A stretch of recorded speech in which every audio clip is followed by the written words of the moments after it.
Ton டாடா டன் anime season 1. சொல்லப்போனால் இது வந்து இந்த அனிமியோட ஸ்டோரி, விஷுவலு எல்லாமே வந்து டிஃப்ரெண்ட்டாக இருந்துச்சு எனக்கு பார்க்கும்போது. கலரிங் வந்து ஒவ்வொரு tone colour, blue, red, pink, yellow அப்படின்னு க்ரீன் கலரிங்லேயே வச்சு நல்லா அனிமேட்டடுமே கொஞ்சம் புதுசாக இருந்தது. கதைப்படி ஒரு என்ன சொல்ல, நீங்கள் பார்த்தீங்கன்னா உங்களுக்கு தமிழில் இருக்குது. அது கொஞ்சம் 18+ இருக்கும். பட் ஸ்டோரி கொஞ்சம் புதுசாக இருந்துச்சு. இப்படி கூட இருக்குல்ல அப்படின்ட்டு இருந்துச்சு. இதுதான் என் ஃபஸ்ட்டு இடத்துல இருந்தாருன்னா, இது அதிகமாக பார்க்கறது அதிகமாக இருக்காங்க. இதை பார்க்கறது வந்துட்டு சோழவங்களும் இதுவுமே ஈக்குவலான ஒன்று தான். இப்போ சோழவங்க ஃபஸ்ட்டு வந்திருக்கலாம், இது கூட செகண்டில் வந்திருக்கலாம். ஏன்னா எனக்கு இது சோழவங்க விட நண்டானன் வந்து கொஞ்சம் நல்லாயிருக்கும் ஸ்டோரி, இது விஷுவல்ஸ் எல்லாமே வந்துட்டு.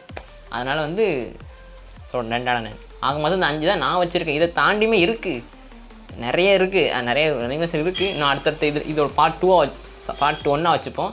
இது ரீச் ஆகிடுச்சுன்னா கண்டிப்பாக இதோட பார்ட் 2 கண்டிப்பாக நான் போடுவேன். அது நீங்கள் பார்ப்பீங்க. ஓகேங்க, இவ்வளோதாங்க இந்த வீடியோ. நீங்கள் பார்த்துக்கிட்டு இருக்க இப்போ ரீசன் அனிமி வந்து இதாக இருந்தீங்கன்னா கமெண்ட் பண்ண, நானும் அதை நான் பார்த்துக்கிறேன். இப்போ நான் என்ன பார்த்துக்கிட்டு இருக்கிறேன்னா, ஒன் பீஸ் இப்போ தான் விஸ்மன் ஐஸ்லாண்டுக்கே வாரேன்.